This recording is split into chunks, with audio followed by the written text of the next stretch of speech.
खुश आमदीद। हम इस वीडियो क्लिप में क्लास 10th की मैथमेटिक्स के चैप्टर 4 जो इंफॉर्मेशन हैंडलिंग या मालूमात दारी के बारे में है उसके सेक्शन 4.12 को डिस्कस करेंगे।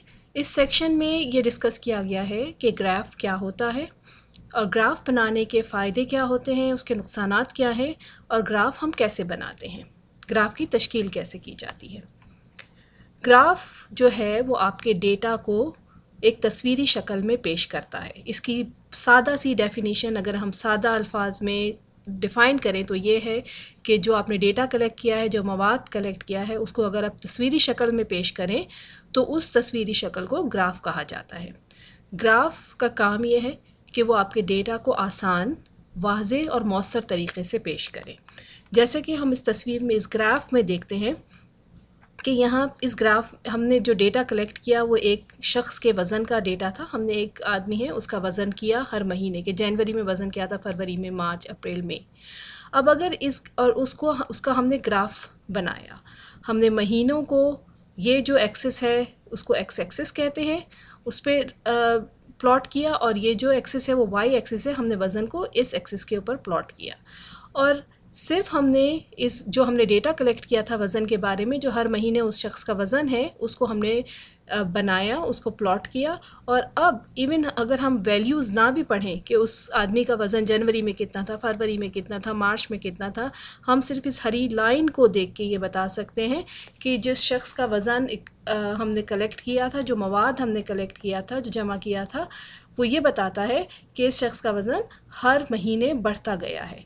तो ग्राफ का मकसद जो है ये है कि उसने आसान तरीक़े से, वाज़ेह शक्ल में और बहुत ही मौसर तरीक़े से जो डेटा वज़न का जमा किया गया था, जो कलेक्ट किया गया था, उसको पेश कर दिया गया। हमें सिर्फ ये ग्राफ देख के ही समझ आ जाता है कि हमारा डेटा जो है वो हर महीने के हिसाब से बढ़ रहा है या कम हो रहा है या उसमें कोई फ़र्क नहीं पड़ रहा। ग्राफ के फ़वाइद क्या है? ग्राफ जो है उसका एक बहुत जो मौसर और जो उसका काम है या उसका फ़ायदा है वो ये है कि अगर हमारे पास दो मुख्तलिफ़ डेटा सेट्स हों, दो मुख्तलिफ़ मवाद हों, हम उनको, और या इस तरह से हो कि एक ही चीज़ के बारे में हमने दो मुख्तलिफ़ वक्तों में कोई डेटा जमा किया है, उसको अगर हम प्लॉट करें, उसे हम बनाएं तो हम कंपेयर कर सकते हैं। हम ये देख सकते हैं कि एक डेटा जो है वो दूसरे डेटा से किस तरह से मुख्तलिफ़ है। हम इस तस्वीर में देखते हैं कि हमने जो है वो हर महीने के टेम्परेचर का डेटा जमा किया और फिर हमने ये निकाला कि हर महीने में कम से कम टेम्परेचर कितना है। जो ये नीली लाइन है वो ये बता रही है कि हर महीने में कम से कम टेम्परेचर कितना था, और यह लाल जो लाइन है, ये रेड लाइन जो ये बता रही है कि हर महीने, उसी महीने का ज़्यादा से ज़्यादा टेम्परेचर कितना था। तो हमने जब इन दो मुख्तलिफ़ सीरीज़ को, ये एक कम से कम टेम्परेचर का डेटा है, ये ज़्यादा से ज़्यादा टेम्परेचर का डेटा है, हमने इसे प्लॉट किया और हम ये देखते हैं कि इस डेटा के अंदर कम से कम में और ज़्यादा से ज़्यादा में कितना फ़र्क है।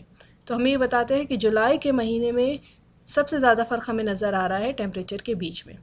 दूसरा जो हमने डेटा या दूसरा जो मुतग़य्यर है जिसके बारे में हमने मवाद इकट्ठा किया, ये डेटा इकट्ठा किया, वो था रेनफॉल, यानी हर महीने बारिश कितनी हो रही है। तो हम ये देख रहे हैं कि इस एक ही ग्राफ के अंदर हमने तीन मुख्तलिफ़ मुतग़य्यर को एक साथ प्लॉट कर दिया, एक साथ बना दिया। इसमें एक है महीने कि जो हर महीने में टेम्परेचर क्या है और हर महीने के अंदर बारिश कितनी हो रही है। तो हमने एक ही ग्राफ के अंदर तीन मुख्तलिफ़ मुतग़य्यर को प्लॉट कर दिया और अब हम कंपेयर कर सकते हैं कि अगस्त के महीने में कम से कम टेम्परेचर इतना था, ज़्यादा से ज़्यादा इतना था, तो बारिश इतनी हुई। सितंबर के महीने में सबसे ज़्यादा बारिश हुई, तो ज़्यादा से ज़्यादा टेम्परेचर कितना था और कम से कम टेम्परेचर कितना था। ग्राफ का दूसरा फ़ायदा ये है कि वो हमें पूरी तस्वीर पेश कर देता है हमारे डेटा की। हम इसको देख के बता सकते हैं कि अच्छा जी, सबसे ज़्यादा बारिश किस महीने में हुई, सबसे ज़्यादा टेम्परेचर क्या था, सबसे कम टेम्परेचर क्या था, टेम्परेचर किस तरह से कम हुआ, किस तरह से बढ़ता गया। तो ये हमें पूरे हमारे डेटा की और सीरीज़ की एक साथ एक तस्वीर पेश कर देता है। ग्राफ का तीसरा फ़ायदा ये है कि ये हमें इस चीज़ में मदद करता है कि हम आगे आने वाले दिनों में इस डेटा के बेस पे, इस ग्राफ को देखकर पेशेंट को फोरकास्ट कर सके कि आगे आने वाला जो साल है या अगला साल है उसके अंदर कम से कम टेम्परेचर कितना हो सकता है, ज़्यादा से ज़्यादा कितना हो सकता है, कितनी ज़्यादा बारिश होगी, कितनी कम बारिश होगी। तो ये ग्राफ के मुख्तलिफ फ़वाइद हैं। लेकिन ग्राफ का एक नुकसान ये है कि ग्राफ जो होता है वो उसकी एक्यूरेसी जो होती है वो कम होती है, उसमें हम छोटी से छोटी डिटेल नहीं बताते, वो जो छोटी से छोटी डिटेल होती है वो उसमें कहीं गुम हो जाती है। जैसे कि हम ये वज़न का डेटा देख रहे हैं कि हमने हर महीने के हिसाब से जो वज़न का डेटा कलेक्ट किया था वो हमने प्लॉट कर दिया। अच्छा, अब हमें ये तो पता चल रहा है कि हर महीने जिस शख्स के वज़न का डेटा हमने कलेक्ट किया था वो बढ़ रहा है, लेकिन हमें ये नहीं पता कि क्या कोई दिन ऐसा आया था इन महीनों के बीच में जब वज़न एकदम से कम हुआ था और फिर बढ़ गया, या कोई दिन ऐसा आया था कि जब वज़न बहुत ज़्यादा हुआ था और फिर एकदम से कम होके 61 हो गया, यानी 54 से हो सकता है कि बीच में कहीं फरवरी के 65 हुआ हो और फिर कम होके महीने के आखिर में 61 हुआ हो। तो ये जो छोटी छोटी डिटेल्स हैं, जो तफसीलात हैं, वो हम ग्राफ में लूज़ कर देते हैं। ये एक इसका नुकसान है। ग्राफ की तश्कील कैसे की जाती है? अच्छा, ग्राफ के अंदर कुछ चीज़ें ऐसी होती हैं जो बहुत इंपॉर्टेंट होती हैं और फिर हम उसके बेसिस के ऊपर ग्राफ बनाते हैं। यानी सबसे पहली चीज़ हमें ये बतानी होती है कि ग्राफ का टाइटल क्या है। जैसे ये हमने ग्राफ बनाया है तो इसका टाइटल जो है, कैप्शन जो है वो ये है कि expenditure per pupil in average daily attendance, यानी अगर हर बच्चे के ऊपर कितना पैसा खर्च किया गया अटेंडेंस के हिसाब से। एक क्लासरूम का, एक स्कूल का डेटा है और उसमें हमने देखा कि हर बच्चे पे कितना पैसा खर्च किया गया उनकी अटेंडेंस के हिसाब से, और ये डेटा जो है वो 78 से लेकर 2003 तक का है। दूसरी इम्पॉर्टेंट चीज़ जो है वो ये है स्केल, यानी कि ये डेटा का जो हमने ग्राफ प्लॉट किया है इसका स्केल किया है। अभी हम मिसाल के तौर पे ये जो हमारा एक्स एक्सिस है इसमें एक ये यूनिट जो है ना, ये पूरा एक यूनिट कहलाता है। तो एक यूनिट जो है वो 4 साल को रिप्रेजेंट करता है, यानी 98 से लेके 2002। तो एक यूनिट इस ग्राफ के ऊपर 4 साल को रिप्रेजेंट करता है। अच्छा, तीसरी चीज़ ये कि हमें ये बताना चाहिए कि ये डेटा हमने उसका सोर्स किया है, ये डेटा हमें कहाँ से मिला है। जैसे इसमें बताता है कि कॉमन कोर ऑफ डेटा, यानी कोई एजेंसी थी जिससे हमने ये डेटा ख़रीदा या डेटा लिया और फिर हमने ये ग्राफ प्लॉट किए।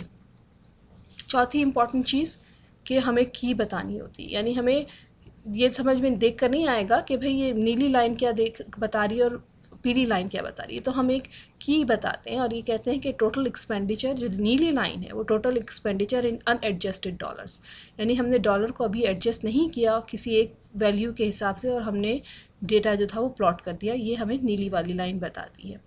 और पीली वाली लाइन जो है वो हमें ये बता रही है कि total expenditure in constant 2004-2005 dollars, यानी 2004 और 2005 जो आने वाला साल है जो हमने प्लॉट नहीं किया उसके हिसाब से हमने इस सारे डॉलर की वैल्यूज़ को एडजस्ट किया है। तो ये की हमें ये बता रही है कि नीली लाइन क्या रिप्रेजेंट कर रही है और पीली वाली लाइन क्या रिप्रेजेंट कर रही है। फिर उसके बाद इंपॉर्टेंट चीज़, जो सबसे इंपॉर्टेंट चीज़ है ग्राफ की, वो ये कि आप जो ये एक्स एक्सिस है, ये वाला एक्सिस जो है ना आपका हॉरिजॉन्टल के ऊपर, ये एक्स एक्सिस कहलाता है। एक्स एक्सिस को आप कहीं से भी शुरू कर सकते हैं, यानी जैसे मिसाल के तौर पे इस ग्राफ के अंदर एक्स एक्सिस जो है वो साल 1977-78 से शुरू है, लेकिन आपका वाई जो है वो हमेशा ज़ीरो से शुरू होगा। ये ग्राफ का उसूल है कि वाई जो है वो हमेशा ज़ीरो से शुरू होना चाहिए। इसके बाद आप अपने एक्सिस को लेबल करते हैं, यानी आपको एक्स एक्सिस जो है वो स्कूल के साल बता रहा है कि 1977 से 78, 82 से 83, इस तरह से लेके 2002 से 2003।